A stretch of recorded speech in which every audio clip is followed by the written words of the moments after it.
ഇന്നത്തെ ഒരു സ്പെഷ്യൽ സ്നാക്കാണ് കേട്ടോ. ഒരു 4 മണി പലഹാരം. ഗസ്റ്റ് വന്നാൽ പെട്ടെന്ന് ഉണ്ടാക്കാൻ പറ്റുന്ന ഒരു പലഹാരം. കുറച്ച് ബ്രെഡും നേന്ത്രപ്പഴം ഉണ്ടോ, നമുക്ക് ഈസി ആയിട്ട് ഉണ്ടാക്കാൻ പറ്റുന്നൊരു നല്ലൊരു സ്നാക്കാണ് bread banana snack. Welcome to Mitra's kitchen. അപ്പോൾ നമുക്കിന്ന് ഒരു വ്യത്യസ്തമായിട്ടൊരു പെട്ടെന്ന് ഉണ്ടാക്കാൻ പറ്റുന്നൊരു സ്നാക്ക് ഉണ്ടാക്കാം കേട്ടോ. അപ്പോൾ അതിന് വേണ്ടി ഞാനിതാ അവിടെ പഴം എടുത്ത് വെച്ചിട്ടുണ്ട്, ബ്രെഡ് വെച്ചിട്ടുണ്ട്. നമുക്ക് ഇതിൽ ഒരു പഴം മതി കേട്ടോ. ഞാൻ ഇതൊന്ന് ഒരു പഴം എടുത്തിട്ട് കട്ട് ചെയ്ത് വെച്ചിട്ടുണ്ട്. ഒരു 4 സ്ലൈസ് ബ്രെഡ് ഇതതുപോലെ കട്ട് ചെയ്ത് വെച്ചിട്ടുണ്ട്. ഒരു 3-4 ടേബിൾ സ്പൂൺ പഞ്ചസാര, ഒരു 2 ഏലക്ക, ഒരു നുള്ളു മഞ്ഞൾപ്പൊടിയും കൂടെ ചേർക്കണം. ഒരു 1/2 കപ്പ് മൈദ കേട്ടോ. അപ്പോൾ നമ്മൾ ഇത് വെച്ച് എന്താ ഉണ്ടാക്കാൻ പോകണമെന്നല്ലേ, നമ്മൾ സാധാരണ പഴംപൊരി ഉണ്ടാക്കും, ബ്രെഡ് വെച്ചിട്ടും പലതും ഉണ്ടാക്കും അല്ലേ. ബ്രെഡ് ടോസ്റ്റും അല്ലെങ്കിൽ കടലമാവിന് മുക്കി പൊരിക്കുക ഒക്കെ ചെയ്യൂലേ. അപ്പോൾ നമ്മൾ എല്ലാറ്റിൽ നിന്നും വ്യത്യസ്തമായിട്ട് ബ്രെഡിനെ പഴത്തിൽ മുക്കിയിട്ടാണ് പൊരിക്കണം കേട്ടോ. അപ്പോൾ നമുക്ക് ഈ പഴവും പഞ്ചസാരയും ഏലക്കയും കൂടെ ഒന്ന് അടിച്ചു വരാം കേട്ടോ. പഞ്ചസാരയും ഏലക്കയും കൂടെ ചേർത്ത് അടിക്കുക. ഏലക്ക വേണമെങ്കിൽ മതി കേട്ടോ, ഒരു ഫ്ലേവർ വേണമെന്നുണ്ടെങ്കിൽ മതി.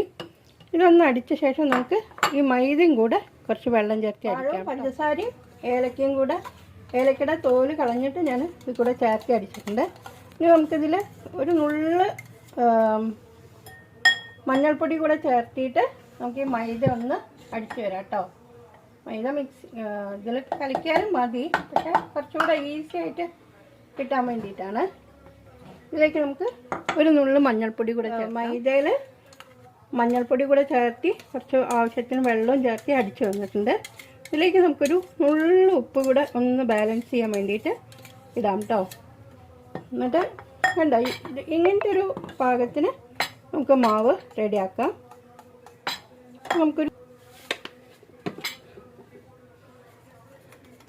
ഇപ്പം നമ്മുടെ മാവ് ഇതാ പാകമായിട്ടുണ്ട്. ഇനി നമുക്ക് ഈ ബ്രെഡിൻ്റെ ഓരോ പീസും ഇതിൽ മുക്കിയിട്ട് നമുക്ക് ഫ്രൈ ചെയ്തെടുക്കാം. നമുക്കൊന്ന് ഈ മാവൊന്ന് ഇതിലൊന്ന് ഒറ്റിച്ച് നോക്കാം. പൊങ്ങി വരികയാണെങ്കിൽ നമുക്കത് ഉണ്ടാക്കിയെടുക്കാം. എണ്ണ ചൂടായി കഴിഞ്ഞാൽ നമുക്കൊരു മീഡിയം ഫ്ലെയിമിലിട്ടിട്ട് ഉണ്ടാക്കിയെടുക്കണം. അപ്പോൾ അത് പൊങ്ങി വരുന്നുണ്ട്. നമുക്കൊന്ന് ഫ്ലെയിം കുറയ്ക്കാം. അപ്പോൾ നമ്മളിതിൽ സോഡ അങ്ങനത്തെ ഒന്നും ചേർക്കുന്നില്ല കേട്ടോ. അപ്പോൾ നമുക്ക് ഓരോ ബ്രെഡിൻ്റെ പീസായിട്ട് ഇത് മുക്കി പൊരിച്ചെടുക്കാം. അപ്പോൾ ഈ മാവിൻ്റെ കൺസിസ്റ്റൻസിയൊക്കെ കറക്റ്റായിരിക്കണം കേട്ടോ. അപ്പോൾ നമ്മൾ എപ്പോഴും പഴം മുക്കി പൊരിക്കും അല്ലേ, പഴം പൊരി ഉണ്ടാക്കും. അപ്പോൾ നമുക്ക് ബ്രെഡ് നമ്മൾ ബജ്ജി ഉണ്ടാക്കും. അപ്പോൾ അതിന്നൊക്കെ ഒരു വ്യത്യസ്തമായിട്ട് ഒരു ഗസ്റ്റ് വന്നു വെച്ചാൽ നമുക്ക് ബ്രെഡും ഉണ്ട് പഴം ഉണ്ടെങ്കിൽ ഇങ്ങനെയൊന്നും ഉണ്ടാക്കി നോക്കാം കേട്ടോ. അപ്പോൾ ഇങ്ങനെ ഉണ്ടാക്കാത്ത ആരെങ്കിലും ഉണ്ടെങ്കിലൊന്ന് ഉണ്ടാക്കി നോക്കൂ കേട്ടോ. എന്നിട്ട് നിങ്ങൾക്ക് ഇഷ്ടപ്പെട്ടാൽ ലൈക്ക് ചെയ്യണം, ഷെയർ ചെയ്യണം, ഫാമിലി ഫ്രണ്ട്സിനെല്ലാം ഷെയർ ചെയ്യണം കേട്ടോ. പിന്നെ നിങ്ങളുടെ വിലയേറിയ കമൻസ് എല്ലാം കമൻറ്റ് ബോക്സിലൂടെ രേഖപ്പെടുത്തു കേട്ടോ. അത് നമുക്കൊന്ന് തിരിച്ചിടാം. ഒരു വെറൈറ്റി ആയില്ലേ, കുട്ടികൾക്കാണെങ്കിലും നമുക്ക് ഗസ്റ്റ് വരുമ്പോഴാണെങ്കിലും ഒരു വെറൈറ്റി ആയിട്ട് കൊടുക്കാം അല്ലേ. അപ്പോൾ എല്ലാവരും ഒന്ന് ഇങ്ങനെ ട്രൈ ചെയ്ത് നോക്കൂ കേട്ടോ. നമ്മൾ സാധാരണ പഴംപൊരി അല്ല ഉണ്ടാക്കുക, അല്ലെങ്കിൽ ബ്രെഡ് കടലമാവിന് മുക്കിയിടും അല്ലേ.